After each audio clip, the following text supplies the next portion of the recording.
పశ్చిమాసియాలో యుద్ధ జ్వాలలు ఆకాశాన్ని తాకుతున్నాయి. శనివారం జరిగిన పరిణామాలు ప్రపంచ దేశాలను వణికించాయి.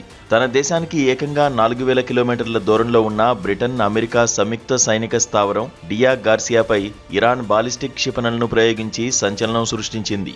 ఎంతటి సుదూర లక్ష్యాలనైనా తాము ఢీకొట్టగలమని ఇరాన్ ఈ దాడి ద్వారా పాశ్చాత్య దేశాలకు గట్టి హెచ్చరిక పంపింది. అటు ఇరాన్లోని కీలక అణుశుద్ధి కేంద్రం నతాంజుపై అమెరికా మరోసారి బాంబుల వర్షం కురిపించింది. దాడులు ప్రతిదాడుల మధ్య పశ్చిమాసియా అగ్నిగుండంలా మారింది.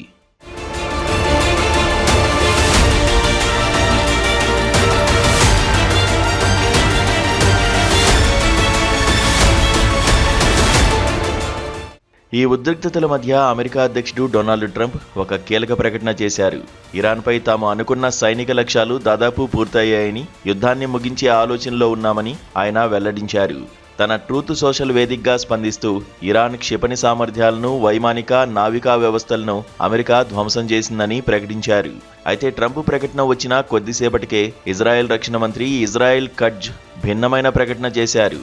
ఇరాన్ పాలనా యంత్రాంగాన్ని, కమాండర్లను తుడిచిపెట్టే వరకు విశ్రమించేది లేదని ఆయన స్పష్టం చేశారు. శనివారం నతాంజ్ అణుశుద్ధి కేంద్రంపై జరిగిన వైమానిక దాడులు మరోసారి ప్రపంచాన్ని కలవరపెట్టాయి.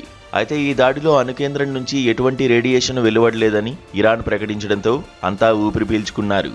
ఈ దాడి సమాచారాన్ని ఇరాన్ ఇప్పటికే ఐక్యరాజ్యసమితి అణు సంస్థకు అందించింది. రష్యా ఈ దాడిని తీవ్రంగా ఖండించింది. ఇది అంతర్జాతీయ న్యాయ సూత్రాల ఉల్లంఘనని మండిపడింది. అటు ఇజ్రాయెల్ మాత్రం ఈ దాడితో తమకు సంబంధం లేదని చెబుతుండడం గమనార్హం.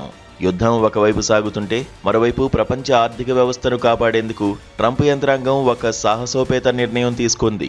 పెరుగుతున్న ముడి చమురు ధరలను నియంత్రించేందుకు ఇరాన్ చమురుపై ఉన్న ఆంక్షలను వచ్చే నెల 19 వరకు తాత్కాలికంగా ఎత్తివేస్తున్నట్లు ప్రకటించింది. ఇప్పటికే నౌకల్లో ఉన్న చమురును ఏ దేశమైనా దిగుమతి చేసుకోవచ్చని అమెరికా పేర్కొంది.